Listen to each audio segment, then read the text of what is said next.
Kiki, and as you might have guessed, I am an imperfect ally.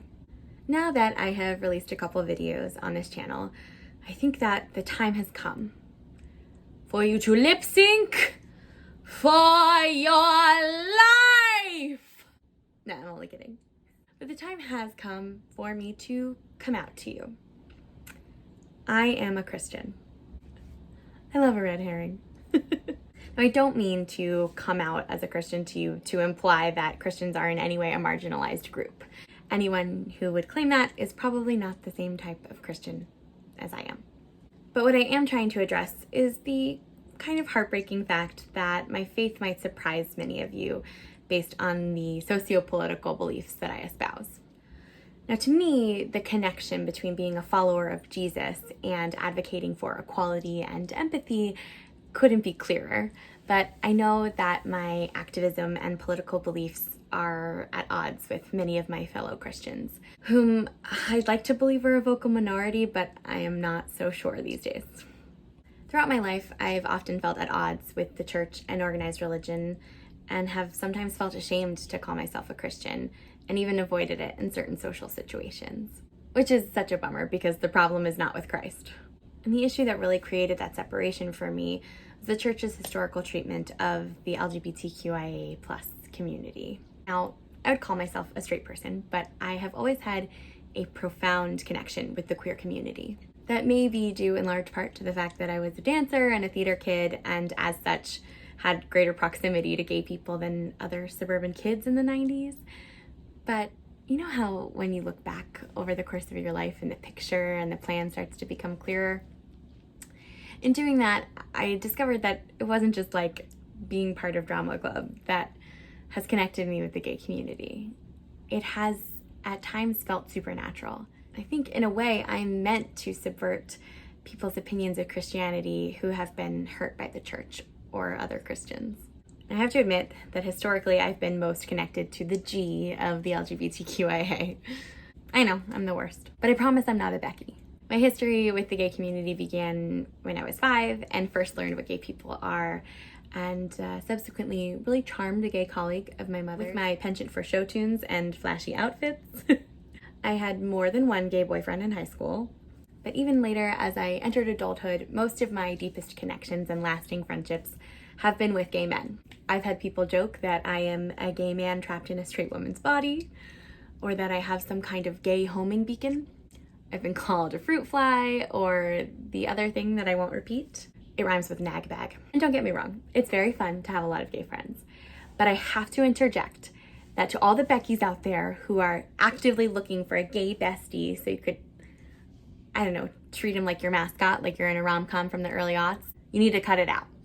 I also should point out that if you are straight and you have gay friends, but you refuse to go to gay events or gay venues, then you're not being a great ally. This does not mean rolling up to a gay bar 6 straight girls deep. It's not for you. Sorry, I got off track. So, I am a Christian who loves gay people. How does that work? To my mind, very simply, God is love. Now, I'm not a theologian or a biblical scholar by any stretch of the imagination, and this is a topic that is hotly debated among them, so I will not try to come at this issue from that angle. I am only going to speak from my personal beliefs and in layman's terms. You can angrily quote Leviticus in the comments all you want. I don't care. Homosexuality is mentioned in the Bible a grand total of 3 times. On the other hand, we are commanded to love one another like over 100. I think that speaks for itself. Thou shalt not be gay. It's not one of the 10 commandments. Now, there are other commandments that we seem to be much more comfortable breaking in our society, but I won't get into that. If you buy into the idea that homosexuality is a sin, which I don't, because it's not a choice, nor is it evil, but if you do, I have to ask why this sin bothers you so much more than others. I have never seen anyone picketing with signs that say, God hates gossips.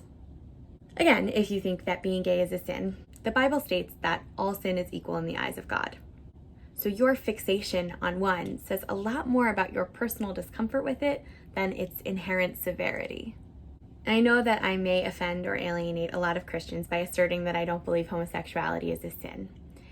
And it feels pointless to try to explain further because I know what their responses will be. But I will say this. As a person who knows and loves countless gay people, many of whom are in more solid, loving, and frankly holy relationships than many straight people I know, I cannot and do not believe that they are against God's plan. A couple years ago, I was at a pride parade with some friends, and I was so encouraged to see a bunch of church groups marching in the parade. And in one of them, there was a person with a sign that said, "My Jesus thinks you're fabulous." And it really stuck with me, and I took a photo of it. And for me, that's what it comes down to. I have absolutely zero doubt about how Jesus would, and probably did, treat his LGBTQIA+ siblings. So when asked how I can be a Christian and support the gay community, my answer is a simple, what would Jesus do? I know this is a complex and controversial confluence of issues, but if you're like me and you have Christians in your life that might need their eyes open to this issue, I'm going to be providing some resources. The first three are mostly just for fun. They are the Instagrams of three of my personal favorite openly Christian gay influencers. The first is Daniel Franzese, who you might know as Damien from Mean Girls. He is really vocal about his faith and how it doesn't have to be at odds with his sexuality. He's also a great advocate for body positivity in the gay community, which is also very important. And the other two are both drag queens who appeared on RuPaul's Drag Race and during their time on the show discussed their experiences with Christianity in the church. And I just think that they're both really brave for being open about their sexuality and their careers in their faith communities, and also for being open about their faith in the queer community. So they are Monet X Change, winner of All Stars 4, and Monique Heart. So I highly recommend you check them out. Now for a more meaty theological perspective, I'm linking to Pastor Megan Rohrer's YouTube page. Pastor Megan is an openly trans pastor, and they are a trailblazer in the community and an incredibly educated and loving voice in this conversation. They were featured on an episode of the most recent season of Queer Eye when the Fab Five made over an openly gay pastor in Philadelphia, and I was immediately struck by their love and light. So I definitely encourage you to check them out. And last but not least, I'm linking to the documentary For the Bible Tells Me So. It's available in full here on YouTube, and it was recommended to me by my best friend who found it really life-changing and was able to use it as a tool with other people in his life that were struggling with the sexuality of a loved one. I hope you find these resources informative and maybe useful in initiating conversations with folks in your family or faith community who need a little help in their acceptance of the LGBTQIA+ community. It doesn't have to be one or the other. Don't forget to get out there and spread love is love is love is love is love. And I'll talk to you real soon. Bye!